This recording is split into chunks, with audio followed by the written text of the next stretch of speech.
Big up, everybody. It's the match preview, and it's your boy MarkN MUFC fan, and we're here to talk about the FA Cup game versus Manchester United against Liverpool, guys. Tomorrow afternoon, it's gonna be a big one. Will United get the victory? What are the positives going on? What can we do? How is the season gonna change? And what's going on?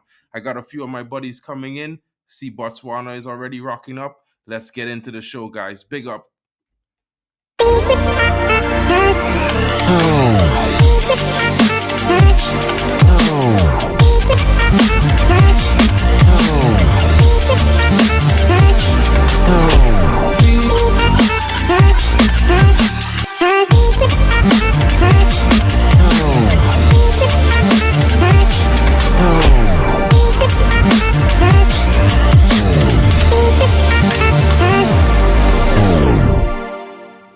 And big up to everyone joining me, and big up to you, BOTSPapi. What's good, my bro? Hope you're doing well. I came off of a monster stream, bro. What's up, my bro? I'm good. I'm out taking a walk and trying to get my mind off of Liverpool. Well, bro, that's gonna be super hard, bro. I can't help but say I'm actually excited for the game tomorrow. You know what I mean? I'm looking at all the possible players coming back, what that could do for the team going, not just in the game tomorrow, but in the games going forward. We also get the 2 week break for international duty. That's gonna see us receive more players back from injury, and what that holds, because we got 10 more games left. And you know what? I'm still feeling positive for some reason because I just feel like Liverpool and Manchester United, that rivalry, you can't really judge it on run of form. And United always has a chance when we're at home at Old Trafford against Liverpool.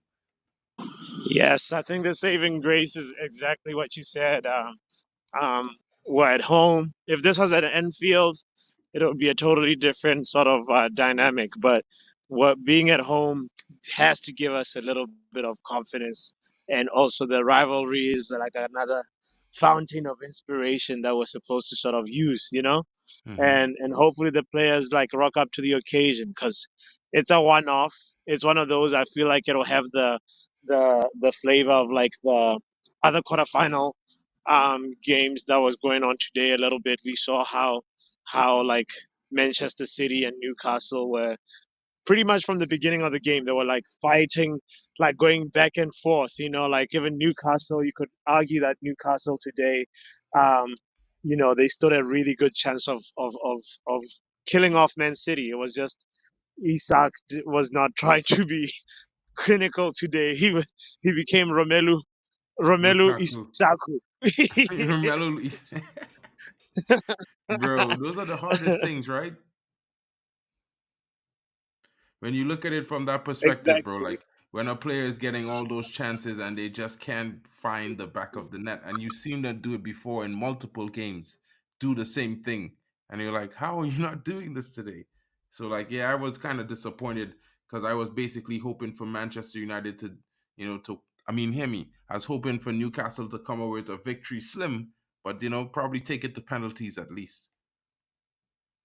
Exactly. And I mean, one strategy is that just sort of hang on, shut shop, do not really risk things offensively, and focus on the defensive presence of the team and organization.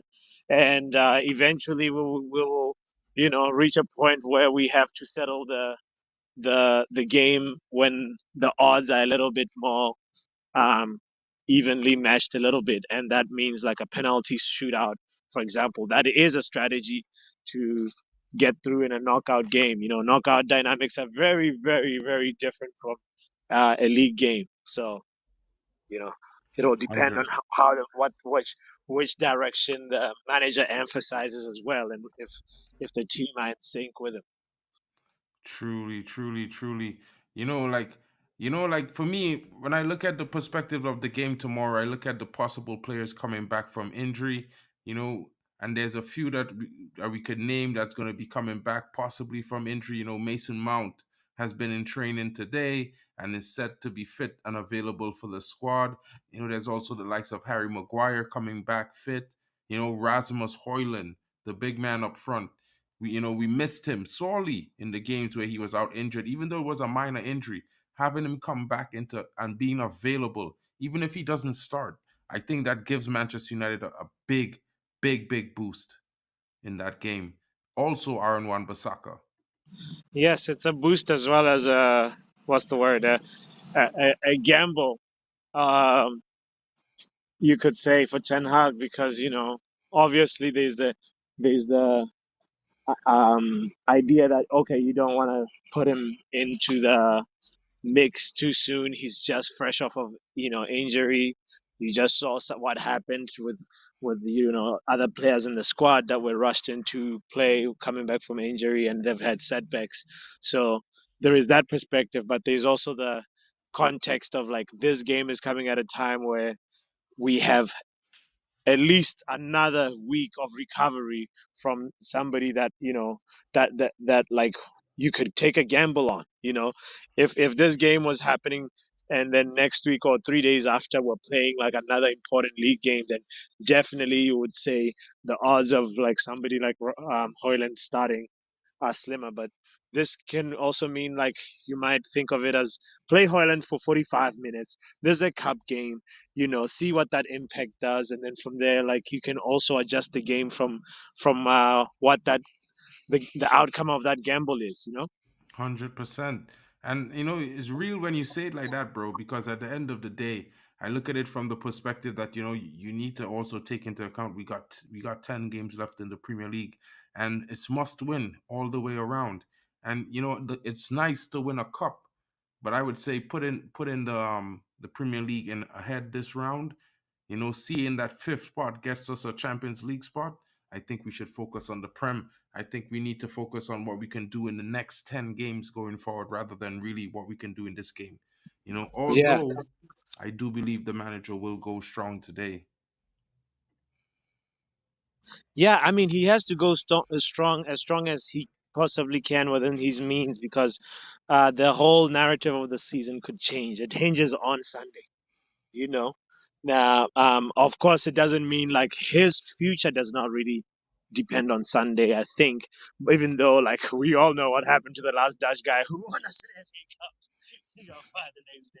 So, so he's just. I feel like with Ineos though, they have a little bit more of a sensible mind so far. It seems from the surface. So, you know, he Yeah, just it's has to make he has to make sure that like he wins as much silverware as possible that buys him credit in the bank, because at the end of the day it's a results based business, and if you don't have credit in the bank, or if your credit in the bank has expired, then you are fired. That's 100%, bro. And you know what it looks for me? I look at it this way, right? And we were on your channel earlier. We were discussing the performances. We were discussing, different things about the fans and the players and whatnot and whatnot. But when we think about the way the season has went for Eric Ten Hag to be 100, right? I feel like we can't really blame him for where we are in the table. Really, I mean, I feel like we have to give the players some responsibility and also the back room around him, because he didn't really get that support in the summer that he should have, and the advice he's been getting from the medical staff has been ruining our season, Poppy. And I feel like any good leader delegates responsibility where it's due. And for him to follow the direction of the medical staff and plan according to that, I think is as it should be. But at the same time, like, look where that got him. You know what I mean? And, people might say I'm making an excuse, right? But look at what he's been doing all season. Mick said it as well, and I've been saying it all the time. He's been rotating the team based on the injuries and where players were missing and trying to make do with what he has throughout. But the two times in the season where he had his full squad available, that was back in October or November, and this month of January, we were and before Martinez got re-injured, we were the team of the month in both months. You know what I mean? So I feel like Yeah, he's on to something when he has his full team available, and we all could say when that squad is playing, we do enjoy watching us play because we do play well and we do create a lot of chances and we put them away because we won most of those games. So it's like for me, yeah, I'm gonna say he made some probably sketchy decisions in between, but what manager doesn't make some mistakes and some risky moves, whether it backfires or it's successful? Yeah, part of the business is making risky moves and being rewarded for the ones that the risks don't end up coming to bite you. So that's the whole game. Actually, that's the basis of football, and you can extrapolate that to tactical overloads on the pitch as well. It's all little risks that sometimes how Man City can look vulnerable while they still look in control of the game at the same time. You know, 100%. and yeah, so but at the end, the other thing to emphasize too is Ten Hag deserves some blame for not being able to make systematic adjustments that expose the gulf and difference between Martinez and other defenders. I understand injuries and unfortunate setbacks and so forth, but you also have to be able to make tactical team adjustments that allow all as much of your strengths of your players of the tools that you have to Hmm. shine. So if your tools are being exposed, it means you are also being exposed by how you are arranging your tools. So the whole puzzle has been imbalanced and sort of like un not in a uniform like way, and it's partially he has to take a lot of the blame, for that. Yeah, I would agree with that because at the end of the day, he's the manager. You know what I mean? But I also would also say that there are some times and some players that, we might say they're duds. But if we look at them, he has improved a lot of the players in the squad and players that he didn't buy. Like Aaron Bissaka for me has been one of the major improvements over the tenure of Eric Ten Hag as well as Diogo Dalot. I'd also say, look, he brought Garnacho forward. He brought Menu forward. You know what I mean? Marcus Rashford last season, definitely there had to be some improvement based on the coaching because he scored his most ever goals in a Premier League season. You know, and it's like for me, I want to give him time. We have games to go on, and sure, the season hasn't gone to plan. But what if we get some backup for next season? I see that there are already reports coming in about possible transfers and stuff. As you know, this international break is probably going to spark the beginning of the transfer sagas for all the clubs leading up to the summer. So, getting into the game against Liverpool, who do you think? Or maybe I should wait till Drex is back. But Yeah, let me wait, ask you wait, anyway. wait, wait till Drex is back. I want to tell who's in the chat right now. Is it Stephanie? Hmm. Stephanie, I have a this is you're gonna enjoy this revelation. It's a secret.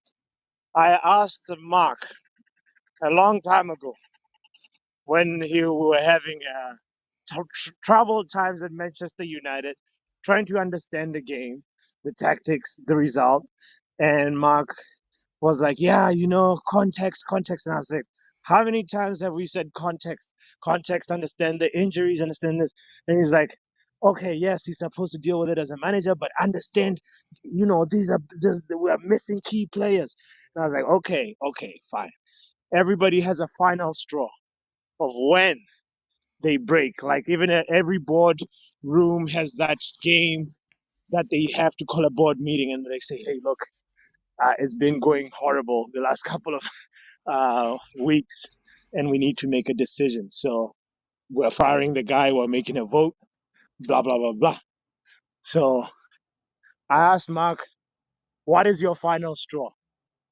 And Mark said, "10 Premier League games that we lose." Then he'll stop saying, "Oh, okay. Let's stop looking at the context too much and really put more blame on the manager." All right, speak on that.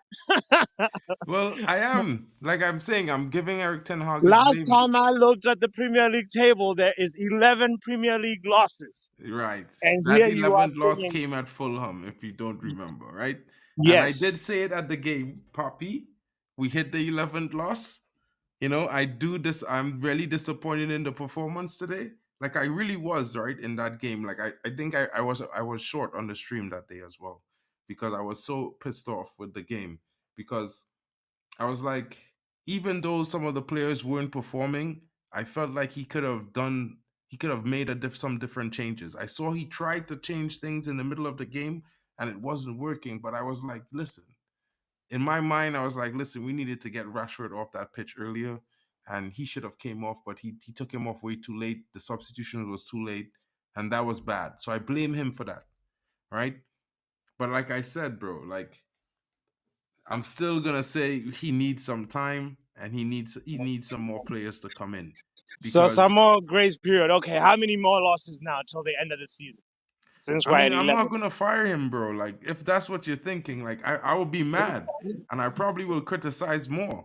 But like, I'm being honest, bro. I feel like I've seen a lot over the last 2 seasons, and the last season and this season, and I've seen more positive change in terms of certain performances and what we can do if we have if when we're playing properly and stuff like that. And I'm like, listen, if we get 5 players. Like, let's say 2 defenders, 2 midfielders, and a striker, because I believe we have more than enough wingers right now. We could probably sell 2 wingers and still have enough wingers for next season. So, in my opinion, is like, if we do that, I think the results will be even better next season than we could have imagined it. Because in one aspect, I feel like if we had a player out and we had the right replacement, like let's say if we get Goncalo Ignacio, who's left-footed, progressive player, almost identical in terms of play style to Martinez, but he's younger. He's 22 years old. He's 6'1", and he's very experienced. He's one of the most experienced players and one of the first names on the starting 11 of Sporting Lisbon. And I'm like, what if we get this guy, right? Then if Martinez is out, then he comes in.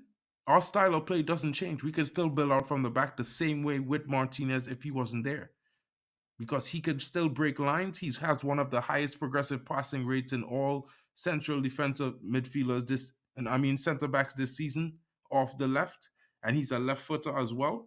What if we get a left back replacement? Maybe some guy like, let's say, Baldi from Barcelona, because I really like that youngster. He has that never say die attitude. He always tackles well. I think he has had a few injuries, but last season he played a lot of games. He played 23 games consistently, and his performances were at least 7 out of 10 in all those games. And he contributes with assists and the odd goal here and there. So maybe let's say we get those 2 players. So, like, let's say if we do have a Shaw or we don't have a Shaw, then we still have 2 left backs, because Malacio will be back next season. He might be out for all of the season, but he will be back. And we could still bring back Alvaro Fernandez, who has been out all year, getting mad experience from playing in La Liga and the Portuguese league. And he's playing in Europa. So for me, I look at that as progression. And the reason why I say this is because a lot of the players in our squad, I wanted to be sold in 2022. And most of them are still here. And I feel like those are the guys largely responsible for us giving up games and not performing to the best of our ability in most situations, even before Eric Ten Hag came. So that's why I would say I would give him some time. Okay, so all right, we're gonna have to wait for. I'm gonna summarize what you said.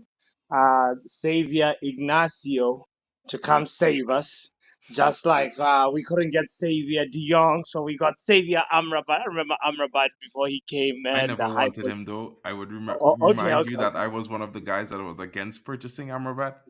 okay. Well, yeah, you did your scouting, but all I'm telling you is like then we heard we had a we had Xavier Casemiro before Amrabat, obviously, and then yeah, and now all right, Balde. We will be there. If Balde comes, if the right recruitment comes and helps him find proper defenders who can play the way he wants, then we shall see improvements, and we will be there for that. And for me, I'm more structure in, and let's try and change other parts. We've tried the thing where we change the manager thing so many times that like I'm tired of it. So Ten Hag gets my mercy hands. Yeah. Also, the reason why I'm saying this is because when I oh you is a little bad right Yeah, now. But anyway, but yeah. So I was just explaining that like Ten Hag gets my Messi through that lens of like not wanting to chop and change managers all the time. It's like let's chop and change something else. I'm tired of like chopping and changing the same thing. So that's what I'm gonna say, bro. But I actually have to get moving. So I just wanted to just make sure that I voiced that opinion and say big up to everybody that's tuning in. Like this thing and make sure you subscribe as well, guys. big up to you, Poppy. Thanks for coming through, my bro. I think Drex is going to be here shortly, so I'll carry it on with him. But thanks so much Nice. for popping in, my bro. Of course, my G. Peace. Talk to you soon. Peace. Big up Stephanie and big up to you, Superfly. Like I'm gonna say it like this. Like I'm just thinking prospectively speaking. When you look at the game against Liverpool tomorrow, it's gonna be a tough game. Liverpool has been one of the best teams in form apart from Arsenal this season. But also, if you look at it from the perspective of when we have faced Liverpool this season, we came out with a 0-0 draw, and that's tough for lots of teams to say that they could go to the Anfield and come out without Liverpool scoring against them, especially a United team that wasn't facing it with their best starting 11, in my opinion. And it's one of those things where it's going to be always going to be a difficult season. It's the Premier League. It's always going to be difficult facing the top teams in the Premier League, and United has to find a way through. The fellas need to come out and show out tomorrow. I'm going to keep saying that the players need to come out and do their best, not just for the manager, but for themselves. They should want to win something this season. We haven't had a chance to do well in the Champions League. We got knocked out from our defense of the Carabao Cup. And as little as that is, that should impact the players in such a way that they should say to themselves, listen, enough is enough. We need to fight and fight really hard and come out on top in this game because it's up for the taking. I mean, Liverpool is a team that's suffering with a lot of injuries. It's true that they have Mohamed Salah, and they have Darwin Nunes, and they have a Luis Diaz, and they've all been performing really well in the last couple of games. But their defense is weakened right now. I mean, they have a young a Connor playing in the back, right back, because Trent is out injured. Marcus Rashford should be having a great game tomorrow against him. When you look at it, all things considered. Even Garnacho against Robertson, who's just came back from injury. Garnacho just came off a game where he created 2 penalties from his play. He should be having a good game against Robinson as well. I'm not saying Robinson is not a good defender, but at the same time, if you look at it prospectively speaking, Garnacho has been in really good form. And even if he hasn't scored goals, he's been always been a huge threat going forward in every game he has played so far. If he can continue and play the same way he played in the last game, making the correct decisions that he was making in that game, he's certainly going to get himself in the running to score a goal or maybe a couple assists, or maybe even win a penalty against Robinson. You never know. And you know what? The icing on the cake is what if Rasmus Højlund starts, guys? I hope Drex comes in soon so we could bounce some questions off him because he has a different perspective from me. Everyone might think I'm overly positive, but I'm just thinking. If I was thinking mostly Rasmus Højlund might come in from the second half, and that way the team will change things during the game so they have a different go. But at first speaking, like I would like to see him start in the sense that I know how important he is for the team. But in terms of when I look at as I was telling Papi, I'm thinking always about the next 10 games in the Premier League. And it's more important for us to have Rasmus fit for those games than have him start against Liverpool tomorrow. But if he's really back and ready, if he starts, that's game changing because that gives Van Dijk a lot to think about as well as Kwanzaa. He's a handful, that youngster. He's got a lot of pace on him, good turn on the ball, very good control, and he's definitely a goal threat. So, guys, what are you saying? I see Superfly is coming back in. Yeah, we do have to fight, even if they know they won't be at United next season. They need to fight to play at another good club or face a massive drop in the team they play for. 100% correct.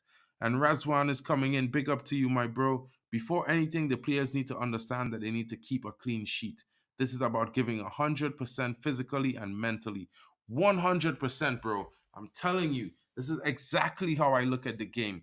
I like that idea that you came in with there. I like that point you made in. We have to come in there and play to keep a clean sheet. We have to keep ourselves mentally focused for the 19 plus minutes. It's probably going to be 10 minutes extra time at the end of the game. Liverpool is playing Man United. It's definitely going to be probably 105 minutes of gameplay if you factor in the minutes of extra time that probably will be added to the second half.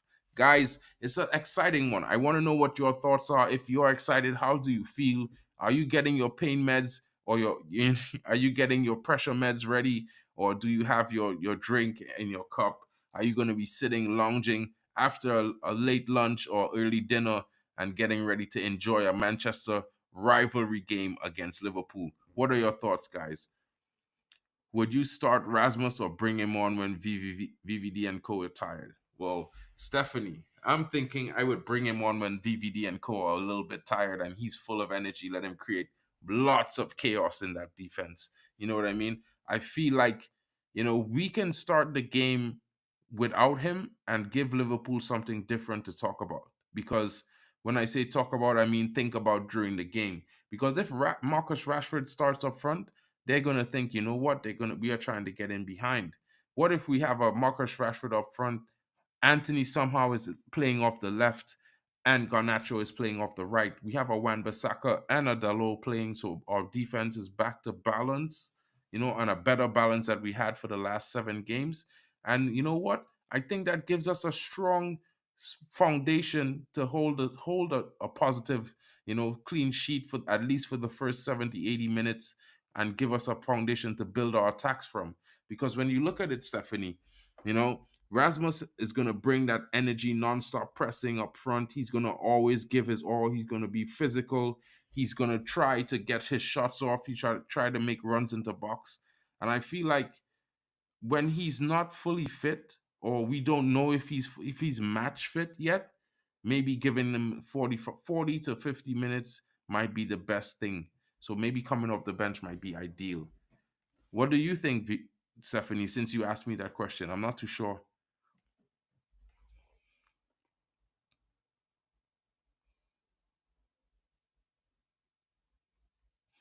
Drex is about to get in. Guys, let's just go into this article. I wanted to bring this to you to show you guys, what's happening and what they've been saying. This has just been an article providing some tactical information about the game and what they think is going to be happening during the game and who they think the starting lineup is. This comes from One Football. I use this information, you know. Oh yeah, Steph, great, because we're thinking the same. And with your 2-1 predictions to this weekend, all the home teams, you might just be right. Superfly is saying, I just hope I've not had to find another game or motor racing or something to watch instead after the first half hour. Bro, that energy we can be having. It's too early. The game hasn't started. But let's check this out, my bro. Let's check this out, guys. Let's see what's happening here. You know, And this article is coming to you from One Football, guys. I'm not sponsored by them, but they do have good information when they bring the article, and it's just their tactical analysis. Manchester United will host Liverpool at Old Trafford tomorrow in the quarterfinal round of the FA Cup. Both sides will look to get the better of each other on the big night. While Liverpool have been unstoppable recently, the Red Devils have shown fine form and could be lethal with the support of the home crowd. It's exactly what I'm thinking, guys. You know, Eric Ten Hag probably is going to prefer a 4-2-3-1 lineup with the overload in the midfield and neutralize his opponents. His men will have to cover good ground and be effective in both defending and attacking if they wish to bring a positive result. Jurgen Klopp will field the traditional 4-3-3 formation and ask the midfielders to supply the ball to their wingers. Their attackers have been in terrific form and can create goals out of nowhere. With results going in their favor, they will be high in confidence. Guys, and this, for me, could be the reason why we might have a better game than everyone expects, because Liverpool might be so confident, they might be too confident. And it might be possible that they might be a bit complacent. And as I was saying earlier, we still have injuries to the likes of, Luke Shaw, Terrell Malacia, Lissandro Martinez. Those are notable absences, including Anthony Martial, but we all know that he's probably not going to return in a United shirt this season. But the predicted 11 is Onana, Diego Dalot, Varane, Maguire, Lindelof, Mainu, Casemiro, Garnacho, Fernandez, Rashford, and Højlund.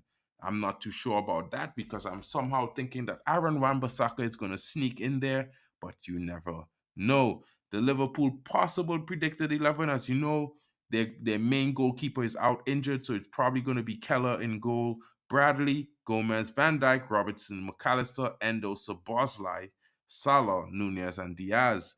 Guys, what are your thoughts? Is possibly going to see the return, as we were talking about, Rasmus Højlund.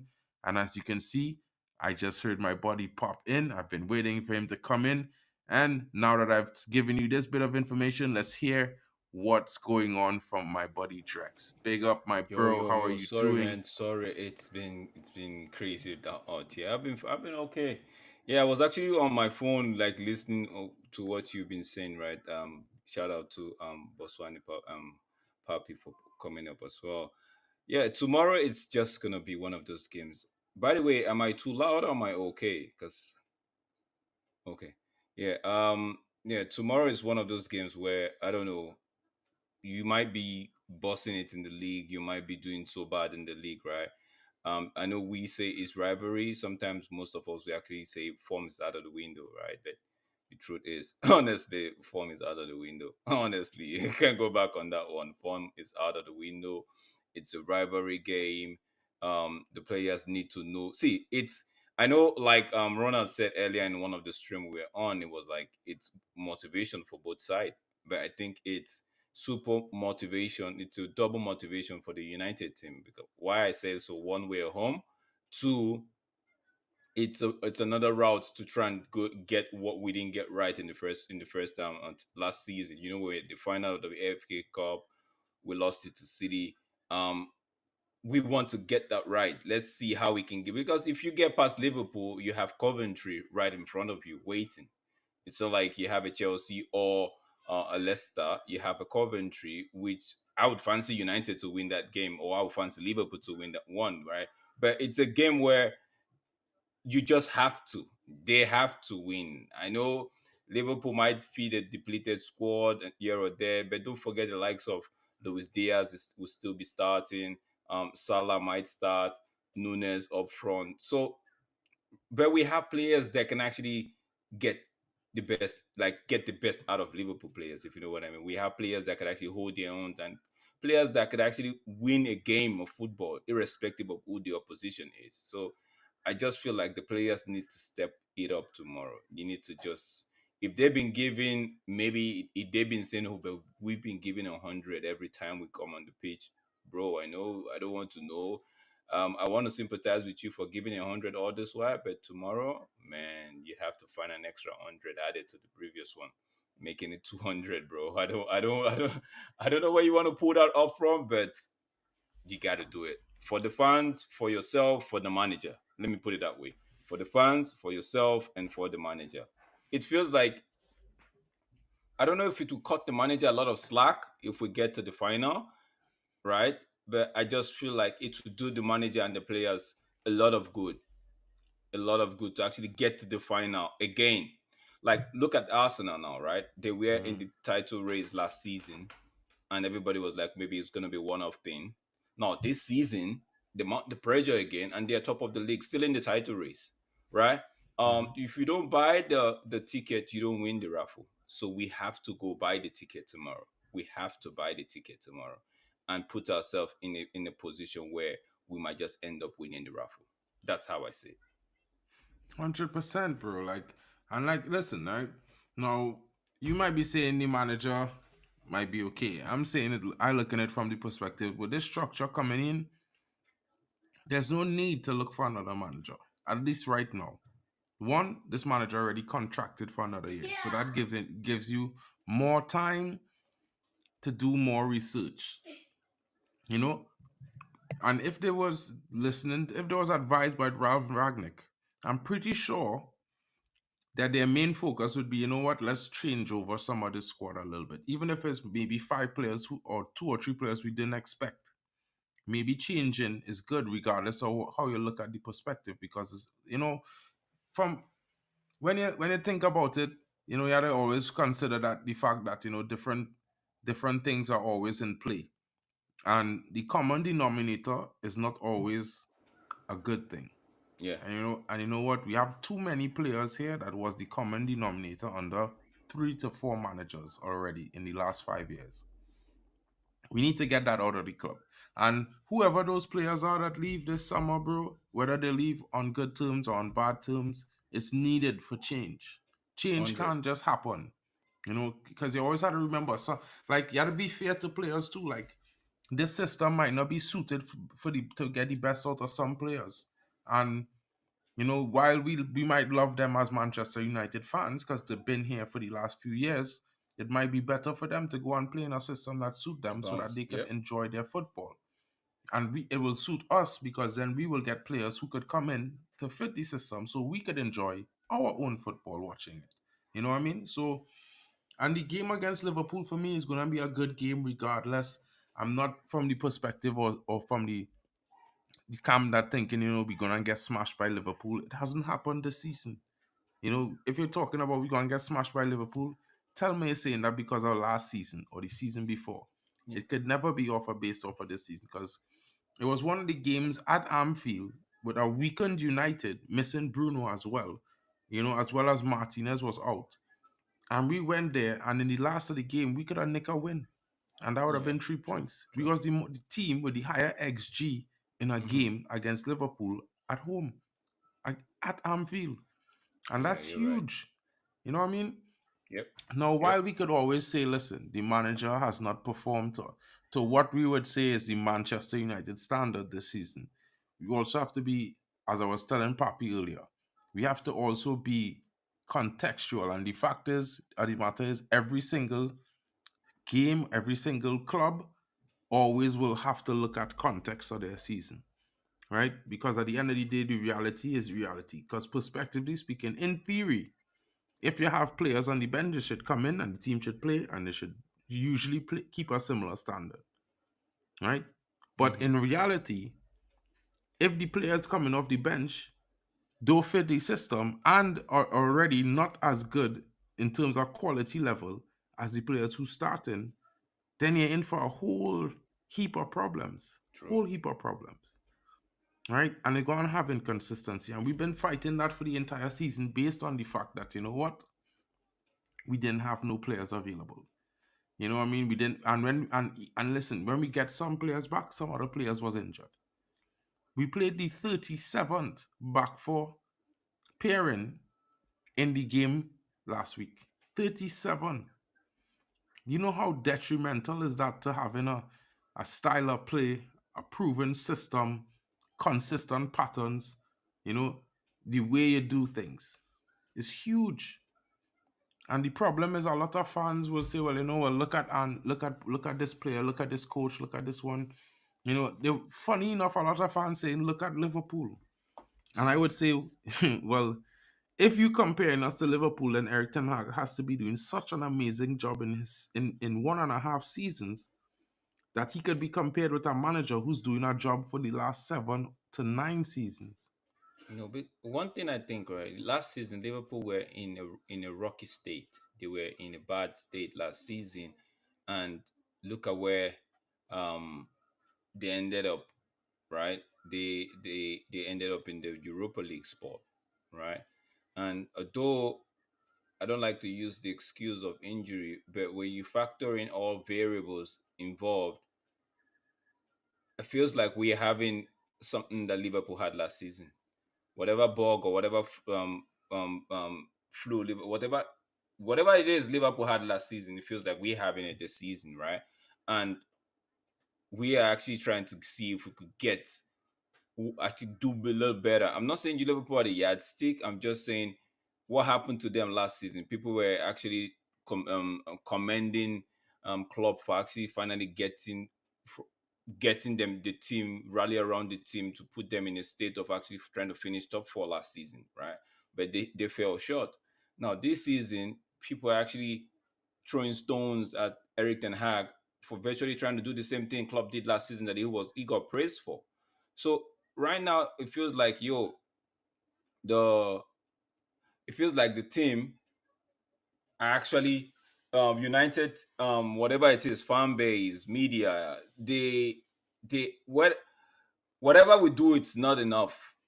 And I understand we've been held, or we have been held to a high standard, right? Which is a positive, right? But come on, we have to face. Sometimes we have to just face reality.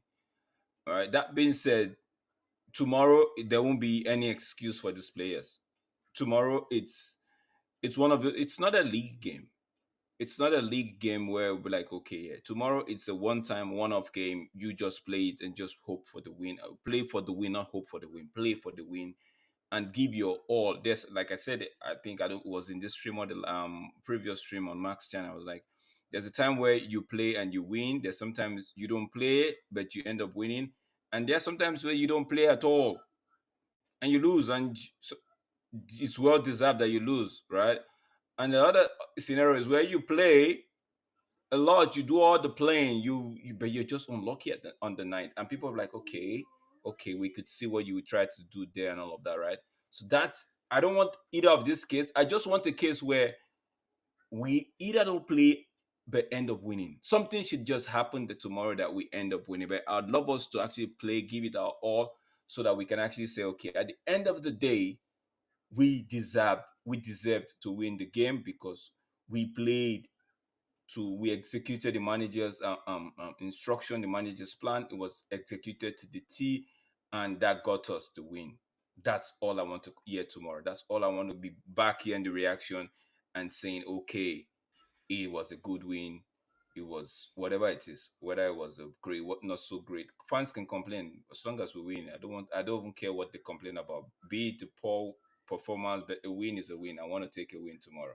I've never wanted a win as bad as tomorrow. I don't know if that makes sense though. I've never wanted a win.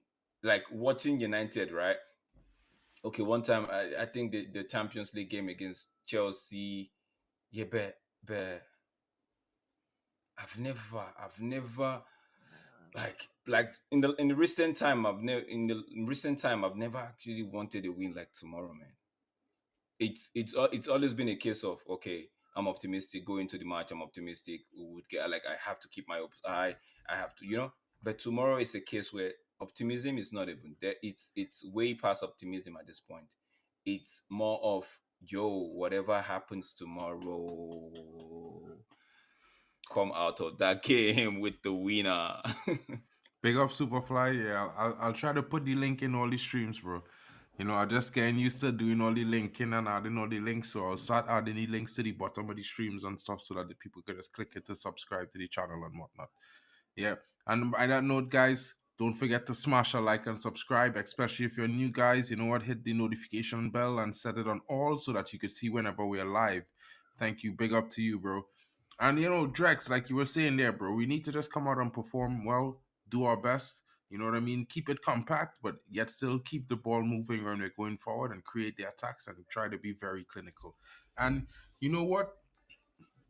Maybe we should pop a lineup and build a lineup and see what it looks like. Yeah, just do it before in the next 5 minutes.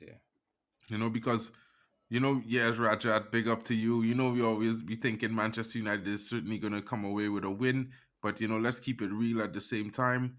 Let's build a little lineup and see how this works out. You know, um,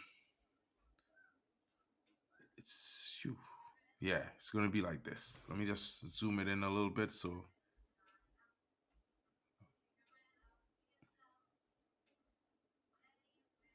I think that works.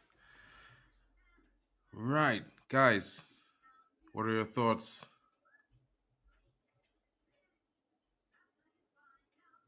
Hold on a sec, Mark. Hold on. Oh yeah.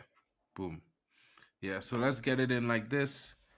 Big up to you guys. I'm gonna say let's start with Onana in goal because we know that he's definitely gonna start. His performances has been pretty good this season. So Andre Onana definitely goes into goal. Big up to him. I don't know about you guys, but WAN BISSAKA is fit. The only thing is, where do we start him? I'm hearing something right now. The producer backstage, the further backstage is telling me that it feels like there's a rumor going on that Mason Mount might just be in on the bench for that game. Mason Yeah. Mount. He is going to be on the bench for that game.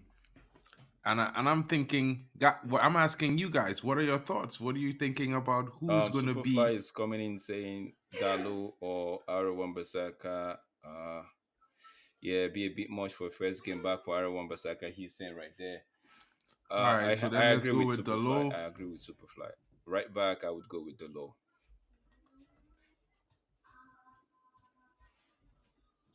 Because Eric Boom. Ten Hag might just want to see how the first half or see how the game is progressing and find a way. Maybe if there's something that maybe if someone either the left back or the right back is being overwhelmed, depending on where the pressure is, and it feels like okay, you know what, AWB, I feel like you could take the pressure off this particular position, be it the left or the right, wherever it is, right? So he's gonna Hmm. want to look at the game and just don't want to rush the guy in and just be like, okay, let me see what the tempo is at, then I'll know where to fit you in. But I won't be surprised. Superfly, I won't be surprised if the man just puts Aaron Bissaka on the right wing and sends, because it's better to, if you want to even play Aaron Bissaka, it's better to put Aaron Bissaka on the right wing, right? Then send that load to the left, because that way you know he's coming back from injury and you want to play him in his more favorite position, which would be the right wing. But if Aaron Bissaka had maybe like 2-3 games in the before now, I know I feel like you just chucked him on the left side of the fullback position. So what are we saying? We're saying Lindelof starting at left back. I feel Lindelof is gonna start at left back. It's gonna be torrid for the eyes. It's gonna be horrible for the eyes That's gonna be to peak, behold. bro. That's gonna be real peak, bro. Yo, it's gonna be tough, but yeah, I know Raja. We know Aaron Basaka. It's not so great in attacking, but recently it's. I think he's up his attacking um contribution as well, though. Yeah, he's It's been just good. his I it's think just he's his been pretty good final going his forward, bro. finish is he needs to fine tune something. Yeah, yeah. Super Lafara, I agree with you 100%, dude. I'm just saying I agree with you. It's a bit much of his. Yeah, I agree with you. You don't want to put pressure on the team if the man gets injured, let's say in the first 30 minutes, and that will send a lot of shivers down the spine of a lot of these players. So I feel like more our players stay injury free in that game, at least it will help. And tomorrow, one thing has to be said that I've not heard anybody say I've been watching a lot of previews. One thing has to be said: United, be it a half chance, a quarter chance, a 0.001% chance, you'd have to convert it. I don't want to know. You'd have to be clinical tomorrow. If it's marginal, if it's gonna go to VAR and say, okay, it's an offside or not, you'd have to finish your dinner and let VAR take care of themselves. 100%, bro. End the text. Play to the whistle tomorrow. No, no, no. Rashford should be on the left, man. Yeah, well, who gonna play? We gonna put Bruno at false nine? Because I don't think Rasmus Højlund starting tomorrow. I think he will come off the bench. If that's the case, I wouldn't see. The thing is, I wouldn't be surprised to see because I know Dalot playing on the right back, right, can actually still hold his own. But Lindelof might need some sort of cover. So I don't know if I would just something in me just say send Anthony that way, because you can't put Garnacho and Lindelof on the same position. There won't be a lot of cover for him, right? So I would just say I would put Anthony on the left. Might I even mean, he just did come on the left in the last two games he played. He yeah, came I on. would. Yeah, I would even say to be fancy or to be reckless a bit. I even put Anthony at the spearhead the attack, and have Garnacho on the right, Rashford on the left. So that way, all three of them can rotate if they want to. All three of them can go into different position if they want to. But this same way, you could have it. I don't know. You could have it the same way, but I just feel like if Anthony that way, Garnacho and Anthony knows okay, you and I have to just switch a lot of times, right? So when we're on the counter or whatever it is, yeah. I know it would because you need somebody to occupy. Honestly, Mark, I think after having thought about it, you need somebody to occupy. What's his name? Virgil van Dijk, right? You don't want to give him the amount of time we gave to Everton defenders in the last game. So Van Dijk needs to be worried about somebody. Maybe Anthony could just be that person to give him a headache. I don't know. Maybe.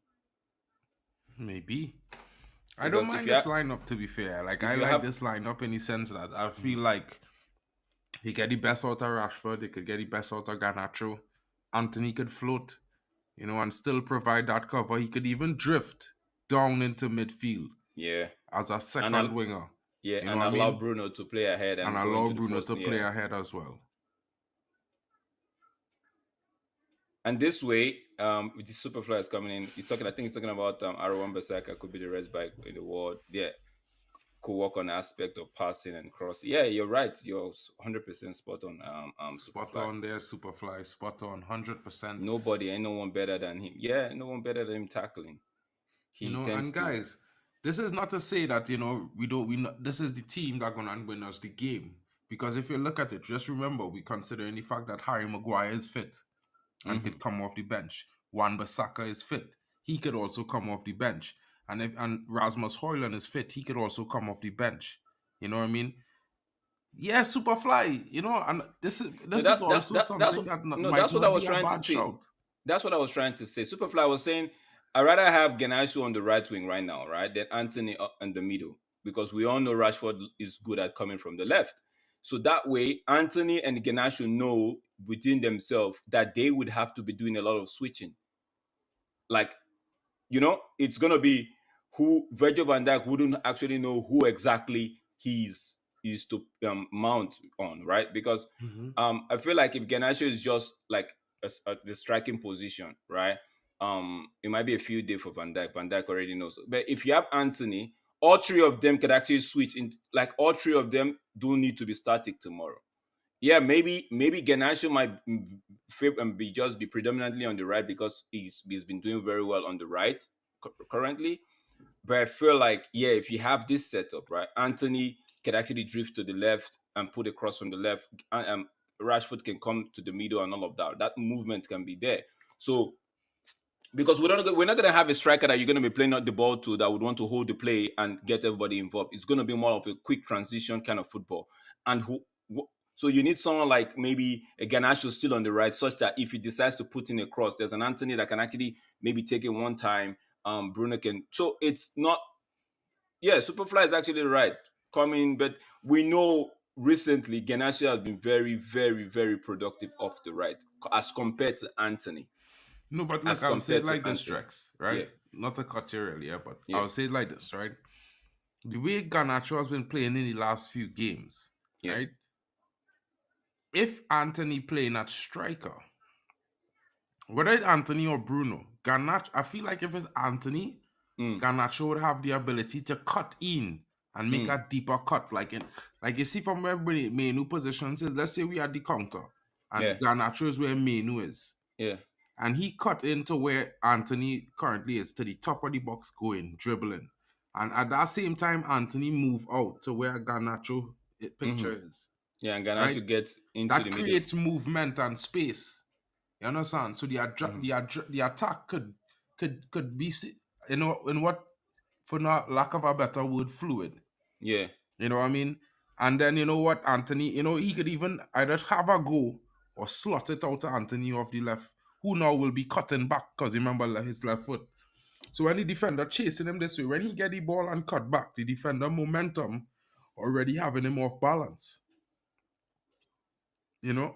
Mm-hmm. So it's one of those things when you look at it, if you could either you could also play Bruno because when we played Bruno there, Bruno was actually doing more involved in the game in terms of attack, less involved in Mm-hmm. doing crazy nonsense. Mm-hmm. So for me, Mm. maybe you could also play Bruno there, and then Bro, that way you could still play Anthony uh-huh. of the in the midfield.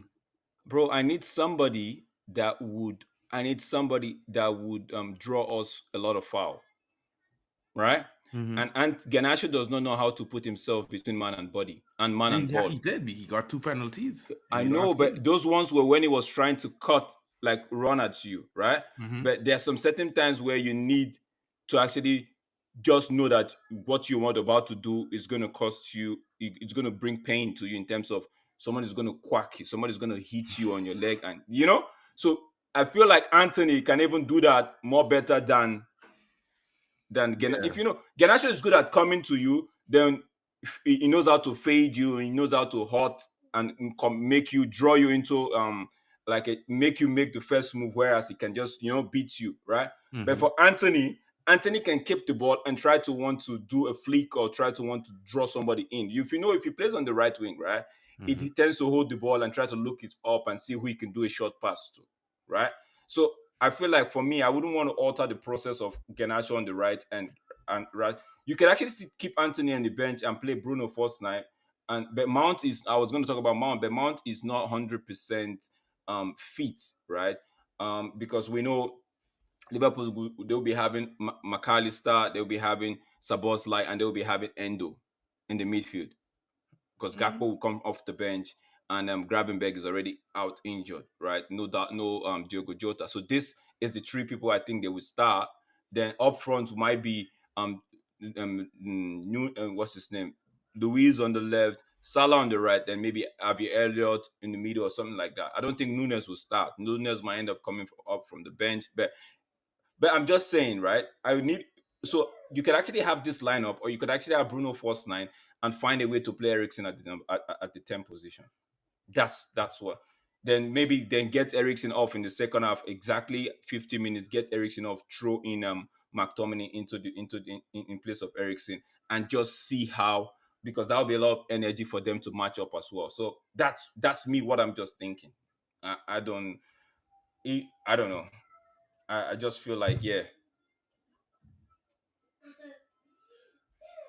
Well, it is what it is, my bro. And I just wanted to, as we was talking about games, I wanted to just mention a few changes happening in Man Rajat is United saying and things that maybe. United will get 10 million penalty if they don't qualify for Champions League. What's Rajat, you that? want to give us something more about that one? Oh, Amas has signed the first Yeah. professional. Yeah. That Rajat, we will talk about that in a few seconds, bro. I'll mention that in a few seconds. I know what you're talking about there. Okay. Harry Amas signs his first professional contract yesterday at That's Manchester United, That's guys. good. This is exciting because you know what?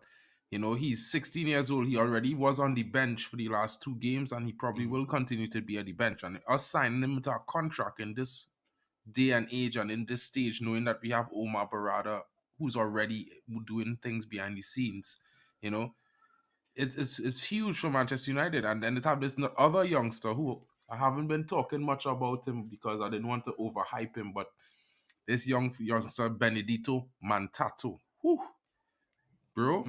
That name sounds Brazilian. Nah, It he's sounds a little sounds African youth, bro. But the youth sounds like man, it sounds like a probably Brazilian from from Angola side.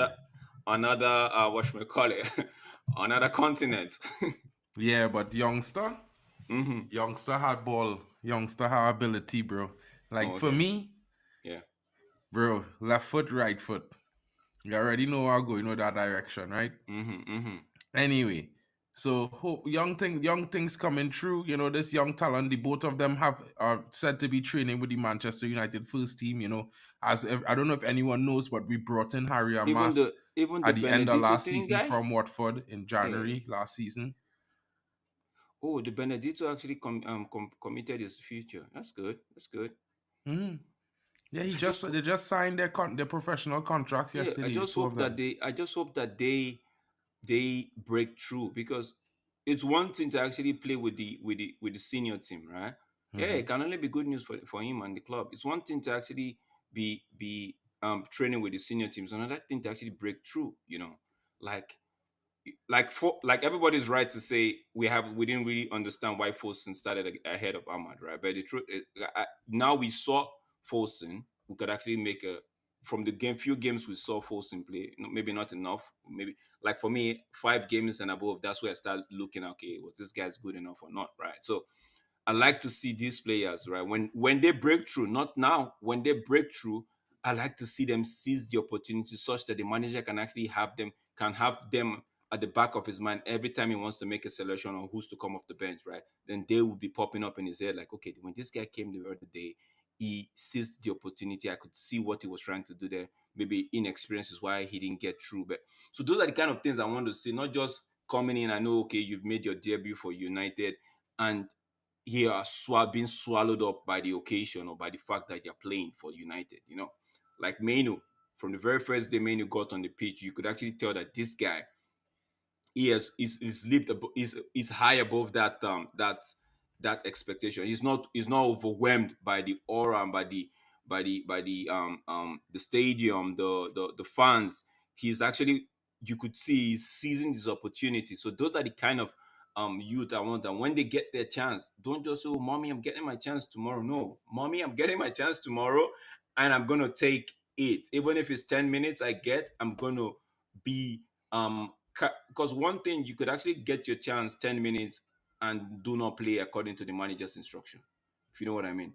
Manager might actually tell you, go in there, do XYZ, and you go in there because of the occasion, you can't even actually execute the plan. Though the manager might see you as saying, okay, maybe you're naive or inexperienced, but one of the ways of seizing your opportunity is actually playing to the manager's instruction, especially when you're giving that 5-10 minutes as a debut. That's how I see it overall.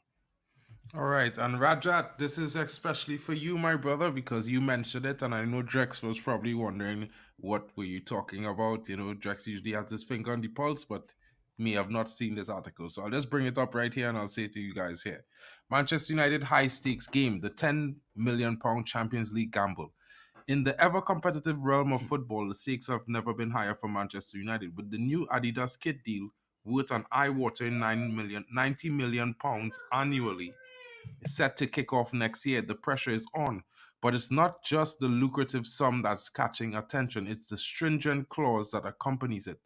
Every failure to secure a spot in the Champions League comes with a hefty £10 million penalty. The revelation has been highlighted by Martin Ziegler in the Times, underscores the financial ramifications of the sporting success or lack thereof. The financial implications of missing the Champions League football, the importance of Champions League to Manchester United cannot be overstated, not just for the glory and the prestige, but also for the financial health of the club.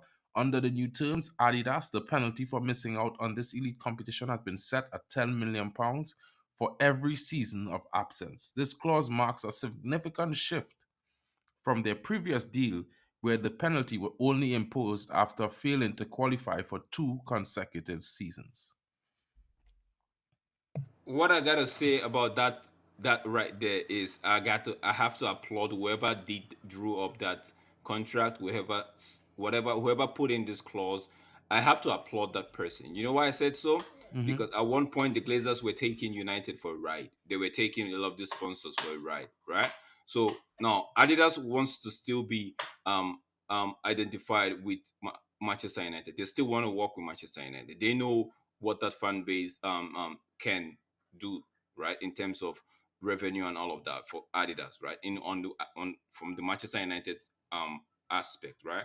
So what has happened in the, I feel like because of what has happened in the past 6 to 10 years, Adidas are like, you know what, we can't keep be doing the same thing and expecting a different result, right? Let's do something different that would put pressure on not just the manager, on not just the club, but also on the players. 100%. Yeah. I was not going to say that, bro. Swear. Yeah, Be- on also on the players, because now, fine, the players are not supposed to be bothered about the deal. They are not supposed to be bothered about the deal. Now, this is why I said the players, because if there's pressure on the owners and the structure and the club, that pressure will in turn be um I know their kids are crap. I know, bro. no, but yeah, it's not the No, best. But check this out, right? no, but let me just Le- drop this last point, because if the Before, let me pressure is finish. Let coming me just from, do the article, bro, okay, and then okay, you could drop oh off yeah, yeah, after go I ahead, finish, right? go ahead. A new era of accountability, and I'm pretty sure this going to lead into your points, Drex. This updated agreement signals the new era of accountability, ensuring that every match and every point could be crucial to financial well-being of the club.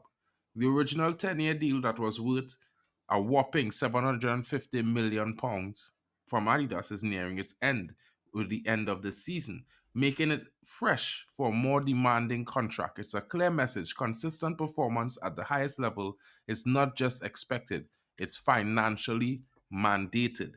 The potential for business. Despite the daunting penalties, there's a silver lining. United could earn bonuses up to £4.4 million annually for triumphs in the Premier League or the Women's Super League, FA Cup, or continental competitions.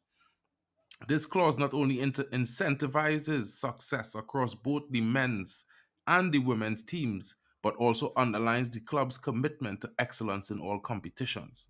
The weight of expectation as Manchester United prepares for a future under the terms of their new deal with Adidas, the emphasis on Champions League qualification has never been, more pronounced. The financial stakes attached to their on-field performances highlight the intricate and balance between sporting success and financial stability. It's a high-stakes game, and the world will be watching. Bro, it's like, see, they need to, whoever drew up this contract, right, for this added, bro, man, and they need to award that guy some extra bonus, right? Because, like I said earlier, it feels like United have been taking Adidas. I see. One would expect me to protect United here, but no, it feels like United have been taking Adidas for a ride, like at all on all level, right?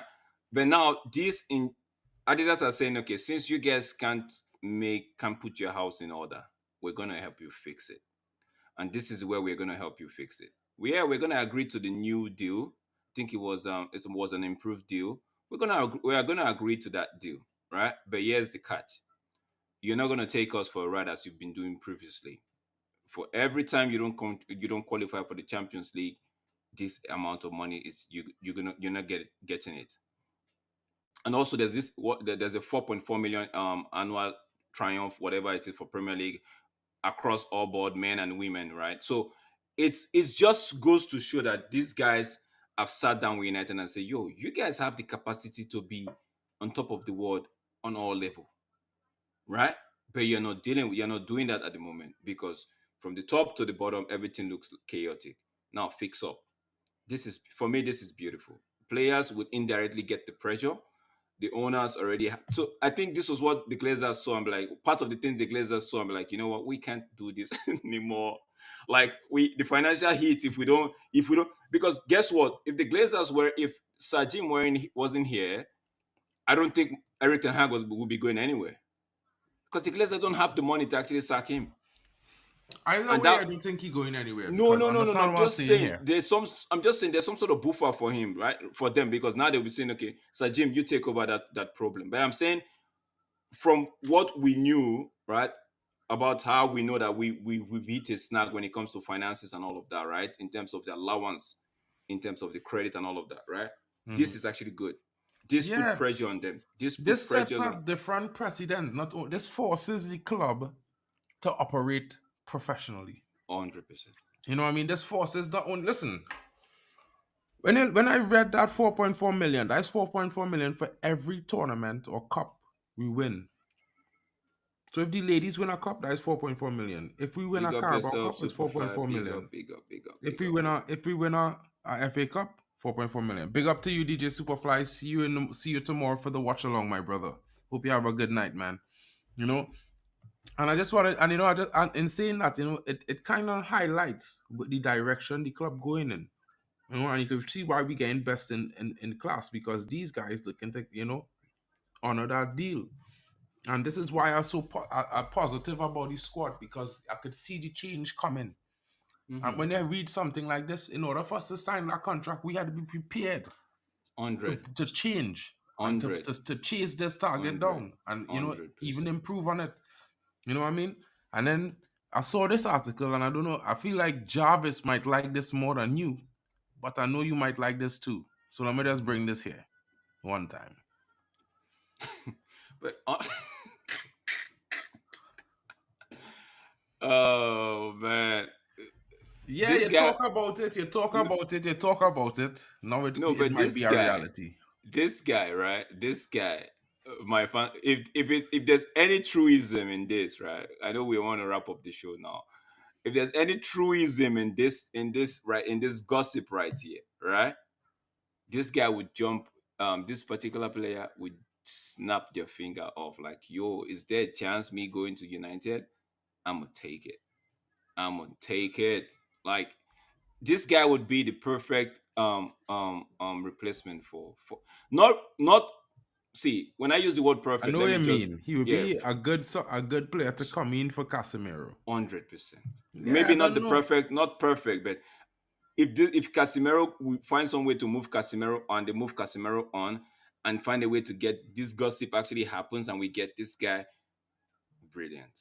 Well, let me read the Brilliant. article real quick, right? Dan Ashwood could bring Bruno Ramirez to Manchester United with him from Newcastle, according to claims in Spanish media.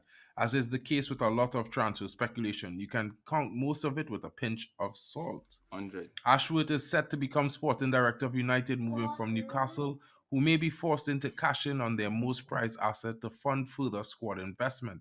So if you join the dots, you'll have a story. Brazilian midfielder Bruno Ramirez has been hugely impressive for Newcastle, and it would be a huge kick in the teeth for their fans to lose him to a bigger Premier League club. You know, Saturday's Manchester United gossip. Manchester United and Man City are interested in a move for the star Bruno Ramirez. Rashford is not expected to move PSG this summer following reports that he would replace 25-year-old Kylian Mbappe. Juventus Weston McKinney has emerged as a what? I'm not even finishing that sentence, bro. Sorry. That's No, Western no. McKennie, Western. Rubbish. Shit. Don't do that. Ugh. Ugh. Bruv, I nearly grossed myself out reading that sentence. I had to stop. Sorry, guys. Big up to you, Shay. Hope you're having a good night, my brother. But let's bring you on. Let's bring on to a story that I want to talk about to close the show, right? And for all those you could be mad from now, I just want you to read the story and weep. Because for all of you talking about Mitchell and Girona, Yo, man, the he man of he the match in actually. the game today against Oh, that same Girona team is none other than our very own oh, Mason that's that's Greenwood. that's that's that's huge, though. That's big for him, though. But you already know my stand. My stand is whatever the board wants, whatever the new group wants to do, right? They should do, and for as long as, okay, let me just say this straight. For as long as they don't act biased. So as long as they don't make decision of, you know how the man says it's not going to be listening to the hype, right? Mm-hmm. Yes, whether it's positive hype or it's negative hype, some of us want him back, some of us don't want him back, right? So, Mm-hmm. um, whichever way, it's all hype. As long as they make their decision based on footballing reasons and what's available in terms of what's available in front of them, right? Then I see whatever decision they make, I support it, but they should not be biased. They should be making the decision from a clear, with a clear head and a clear mind, and yeah, go with it. Because the other day I was seeing somebody say morals, and somebody just put Manchester United and morals. He just put a quote right there. I'm like, okay. And everybody that most of the people that I saw, you could see that there was a lot of likes on the tweet, right? But I'm like, I could tell what the guy was going to. But for me, the trawler group and whoever is going to be in charge, just make your decision and make it quick, because the summer transfer window is right next door, right there. It's really closer than they think. Yeah. That's my take on this. That's going to be my final take on this missing, because the back and forth is not healthy for anybody, right? Let's just be clear with one thing: the back and forth is not healthy. They just should make a decision. But you can't just come out and say you want to sell him now. So let him play some more. Let him finish the season and even bring him back to Old Trafford.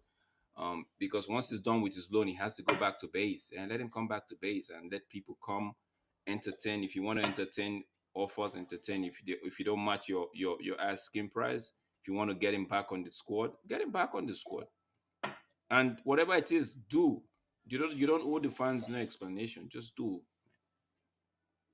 100%, bro. Let me just jump into this article real quick because Manchester United loanee Mason Greenwood put in yet another sensational performance as his side Getafe beat La Liga high flyers Girona. A first half goal from Jesus Santiago was enough to ensure the win for Getafe and clinch all 3 points, but it was a big win. Girona had a point above third place Barcelona and 10 points adrift of Los Blancos. None other than, Real Madrid. The Blaugrana have had a game in hand. The result also left Getafe ninth in the La Liga standings. While he didn't score, Greenwood played a big part in the club's incredible victory at the Estadio Coliseum. During the game he was on the pitch, the Englishman registered 41 touches of the ball.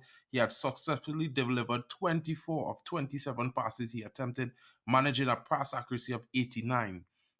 One of his passes was a key pass. Greenwood tried to ping 3 long balls. He found his intended targets on all 3 occasions. The Englishman has just 1 shot at Girona goal, but it was off target. He didn't really require the goalkeeper to intervene. He embarked on 7 dribbles and completed 4 of these. He delved into 12 ground duels and he came out on top on 6 occasions. The forward was required to contest for 1 aerial challenge, but he was outdone. The Loni also drew in 2 fouls.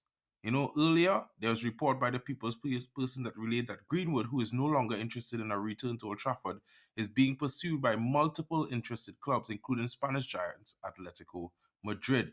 And it's easy to see why he's on the radar of many teams keen on landing him and providing him with another home. And as I would say, I won't really be keen to agree with what the People's person has been saying, because I would just say that, it's known that he's one of those fans that does not want Greenwood back for certain reasons that aren't based on football. But at the same time, guys, I just wanted to highlight that, football is a funny game. And I'm not trying to condone the mistake or the allegations or the accusations that happened. But what I would say is the youngster, clearly, if he ever was looking for actions to speak louder than words, his actions this season clearly speak that he wants a chance at redemption, and that's my honest opinion. And if he was to be looking to bring a player back in our squad who could impact games, I mean, from the articles, I've read multiple of these articles on Mason Greenwood this season, so you could see every single game it's being reported that he's the game changer, the spark, the light, the most positive player in the squad. The man of the match. It's shocking that for fans who want to win, they will not have a player that we know is definitely going to give us a step in that direction. Guys, Drex, we're about to close the show. I know I kept it here for a while. It's about almost 20 minutes now. At the same time, let's just get a little score prediction for tomorrow. Oh, Manchester United versus Liverpool in the FA Cup. We will be there for the watch along. Big up to Papi. Afterwards, I'm definitely going to be online streaming, guys, but I'm actually going to be featuring on a stream with the likes of Mo and Footy Judge Mo and his cast for the reaction. That's going to be live at 6:30, guys. Be there. Support me. It's going to be a big one. So, guys, I hope you all are going to take this time to smash the likes and subscribe. Don't forget to go to my buddy's Drex's channel, who's also streaming this tonight with me, because we're doing the match preview together. Make sure to go to DHub TV, smash a like and subscribe there. Get it to 100 subs, guys, and big up to all of you joining us. Drex, I think it's going to be a good game for United tomorrow. I'm usually very positive, but I definitely think tomorrow we're going to win that game. And I'm going with a 3-1. I just, for some reason, I think we're gonna put a couple of goals in the back of the net. I'm gonna say this, right? I'm gonna say this. I'm usually optimistic, but tomorrow, whether you want to call it tomorrow, whether you want to say delusional optimistic, unrealistic optimism, real optimism, whatever you want to put, label it as. Tomorrow, they have to. Yeah, they have got to. They have to win tomorrow, because win tomorrow, I'm already seeing. See, like I said earlier, I don't like to count my chicks before they're hatched, right? But I'm already seeing it. Like, we win tomorrow, we take that momentum into the Coventry game, and we'll see ourselves in the final. Let's get to the final, and whatever happens in the final, we'll end up deciding on that bridge. But right now, we're at the crossroad. We'd have to make a bridge and get ourselves to the other side. I don't know whether you're falling down trees, whether you're getting your cars to line up, I don't know. I don't want to care. I don't care to know what you want to do tomorrow. Just make the bridge, cross to the other side. 100%. Guys, we already know what we think Ten Hag might do, because we already spoke about it. But you know what, guys? It's not just about what we think, it's also what you think. And if you're not joining us live and you're going to be joining us in the non-live section, Let us know in the comments. Drop your like, drop your subscription. You know, tell us what you think. Leave your comments. We will be replying. Tomorrow is definitely going to have a watch along. Be there, guys. Come along. We're going to be doing it on my channel. You can view it on my channel, or you can view it on BOTSPapi's Football Power Hour. Big up to all of you joining us. Thank you so much for your time. Hope you have a good night. I know it's Saturday night, and a lot of you can't wait to go out and probably get that little frustrations off with some like relaxation or R&R and recreation. Guys, Yeah, have a good yeah. night. Be leisurely. Be safe out there. And you know what? Never say die, because it's Manchester United and the Reds will be marching on. Tomorrow it's a big game. We're at home. We have to defend it. It's a war. It's rivalry. And anyone thinks differently, it's not for you, because Liverpool, they are the enemy and we have to take them down. At all costs, we must get it done. I don't know what it's going to take, but every single player on that field, they need to walk out there with the energy of this is Sparta. You know Yeah, what I'm saying? yeah. Big up to all of you joining us. Drex, thank you so much for joining me, my bro. Anytime, I anytime, will see anytime. you tomorrow. Thank you, guys, and we will be with you again. Let's go.